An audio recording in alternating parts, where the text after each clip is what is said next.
समीकरण होता है कि जब किसी धातु के क्षण को किसी मीडियम में डुबोया जाता है, उस धातु के क्षण में क्या होता है कि एक प्रकार की विभव उत्पन्न हो जाती है। विभव जब उत्पन्न होती है उसको ज्ञात करने के लिए क्या बनाया गया है, समीकरण बनाया गया है, जिसमें दिया गया है ये मैंने समीकरण क्या है, सूत्र है, जिसमें बताया गया क्या है इलेक्ट्रॉन विभव है और ई नाम क्या है, माने इलेक्ट्रॉन विभव है, आर क्या प्रतिरोध है, ताप है, यह क्या है, निश्चित संख्या है, यह फैराडे है और ठीक है इस प्रकार से।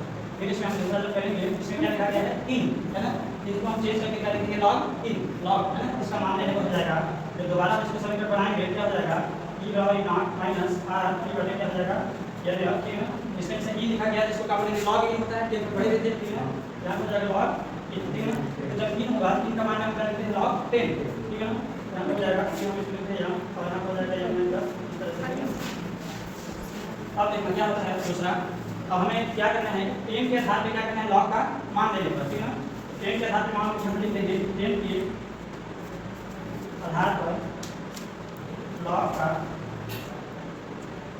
मान ले लेगा।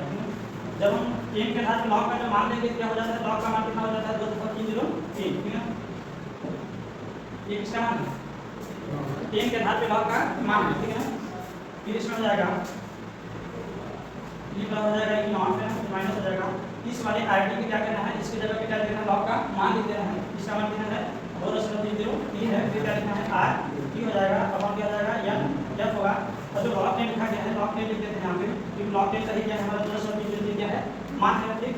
अब इसके बाद क्या हो जाएगा तो यहाँ पे लिखा है एम लिखा गया है ठीक है ना, और क्या है एम एन है ना। अगर हम यह बोलेंगे कि जो एम है ठीक है ना, जो यहाँ पे एम लिखा गया इस वाले एम का जो मान होता है यहाँ पे यदि एम का जो वैल्यू है वो कितना हो जाता है 0.01 होता है ठीक है ना। इसमें जो मान दिया होगा एम का जो मान है उसका मान कितना हो जाता है 0.01 हो जाता है ठीक।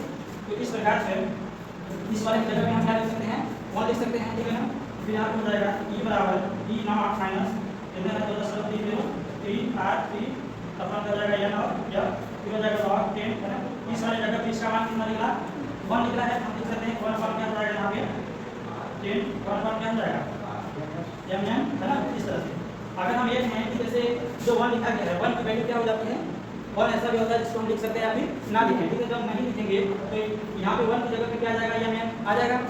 फिर हम दोबारा जो समीकरण बनाएंगे ई बराबर ई नॉट माइनस तो 3 कितना है 1 3 फिर यहाँ पे हो जाएगा एम जब फिर हो जाएगा आर टी लॉग लॉग 10 और इस वाले 1 को क्या करते हैं हटा देते हैं ठीक। जब जैसे 1 हटाएंगे क्या यहाँ पे लिखा जाएगा क्या होता है एम एन प्लस ठीक है। अब हम क्या करेंगे दाब और दाब से पूरी तरह से क्या करेंगे तुलना करेंगे। तो मतलब ये है कि जो हम समीकरण बनाए हैं इसको हम एक एक लिखेंगे ठीक है ना।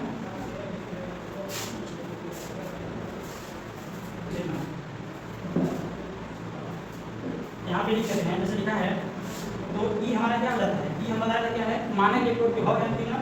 ई क्या हो जाता है ई बराबर हो जाएगा मानक इलेक्ट्रोड विभव ठीक और ई नॉट बराबर क्या हो जाएगा इलेक्ट्रोड विभव है क्या है इलेक्ट्रोड विभव और ई जो ना मानक इलेक्ट्रोड विभव क्या है इलेक्ट्रोड विभव ठीक। ई हो गया इलेक्ट्रोड विभव और ई नॉट क्या हो जाएगा मानक इलेक्ट्रोड विभव ठीक है। इस प्रकार से जो आर यहाँ पे लिखा गया है आर हमारा क्या प्रतिरोध है ठीक है ना। आर का जो मान होता है देखना आर का जो मान है वो हो जाएगा 8.1 ऐसा है ना। और यहाँ पे क्या लिखा गया है जो टी है वो क्या है हमारा ताप है ठीक है ना, गलत ताप टी का मान कितना हो जाता है 298 ठीक है ना, कह सकते हैं 298 केल्विन। इसके बाद क्या लिखा गया है यह लिखा गया है यह क्या है हमारा संख्या है मानक इलेक्ट्रोड में क्या है संख्या, इसकी जो है वो कोई निश्चित वैल्यू नहीं होती है इसकी यह टी। और तो यह लिखा गया है फैराडे स्थिरांक है जो कि फैराडे स्थिरांक का वैल्यू कितना हो जाता है 96,500 ठीक है ना। और इस वैल्यू को क्या करना है समीकरण रूप में लिख देना है ठीक है ना। तो आगे जब लिखेंगे देखना यहाँ पे हो जाएगा कहने का मतलब ये है कि इतना समीकरण बनाने के बाद ठीक इस तरह से बनाने के बाद से इस वाले को पूरा हिंदी से लिखना होगा ठीक है ना। ई क्या है ई नॉट क्या है एन क्या है आर क्या है और टी और एफ इस तरह से क्या क्या है ऐसे बताना है। बताने के बाद हम क्या करेंगे ई बराबर क्या हो जाएगा ई नॉट हो जाएगा और इसमें क्या कर देंगे 2.303 करने के बाद फिर हम क्या कर देंगे इंटू कर देंगे गुणा आर का मान लिख देंगे आर है तो ठीक है ना। आर का मान कितना हो गया आर का मान लिखा है 8.34 यहाँ पे लिख देंगे 8.34 हो जाएगा। इसके बाद क्या है टी है तो टी की वैल्यू लिख देना है ठीक है। टी की वैल्यू कितना है 298 है।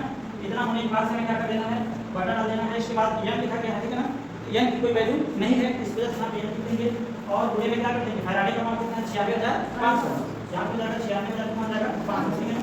अब इसके बाद क्या करना है, जो बचा है इधर ही देना है, बचा है लॉग एम है और क्या है यम एन, है ना, इस प्रकार से।